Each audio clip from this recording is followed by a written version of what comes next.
ফিলিস্তিন রক্তে লেখা ইতিহাস। রক্ত ঝরে অলিতে গলিতে, শিশুর চোখে ভয়, ঘুমের বদলে বোমার তাপে জ্বলছে সকাল রয়। আকাশ যেন ধোঁয়ার আঁচল, সূর্য সেথা ম্লান, ফিলিস্তিনে কান্না গানে ডুবে থাকে প্রাণ। খেলনা ওদের গুলি বোমা, স্বপ্ন ওদের নেই, ছোট্ট হাতে কাঁধে তুলে প্রতিবাদের ঢেউ। মায়ের কোল খালি যে আজ, বাবার চোখে জল, ভাঙ্গা ঘরের ভাঙ্গা মনেও বাঁচার দোলাচল।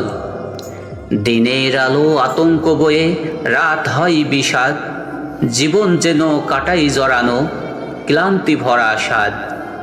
ঘর নয় যেন জ্বলন্ত কবর, চারদিক শুধু শ্মশান, তার মধ্যেও আশার মশাল, ফিলিস্তিনে প্রাণ।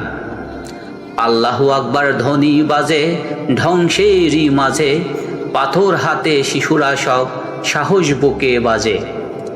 পাখিরা যখন পালাই উড়ে গুলির আওয়াজ শুনে, শিশুরা তখন ওঠে দাঁড়ায় প্রভুর নামে ঝুঁকে। হাসি ওদের আগুন জ্বালা, চোখে জলে দৃপ্তি, ওদের কাদা মাটি জুড়ে শহীদের আখড়া বৃত্তি। মাটির মাঝে মসজিদ গড়ে, হাতে রক্ত রেখা, তবু বলে একদিন ফেরা সোনালি সেই দেখা। ও ফিলিস্তিন তোরই নামে কাঁপে এই হৃদয়, তোরই বুকে ধৈর্য জেগে জাগে নতুন জয়। একদিন তো আসবেই ভোর, রক্ত জয়ের সুর, ফিরে পাবি শান্তি আলো, থামবে সব দূর। ধন্যবাদ বন্ধুরা।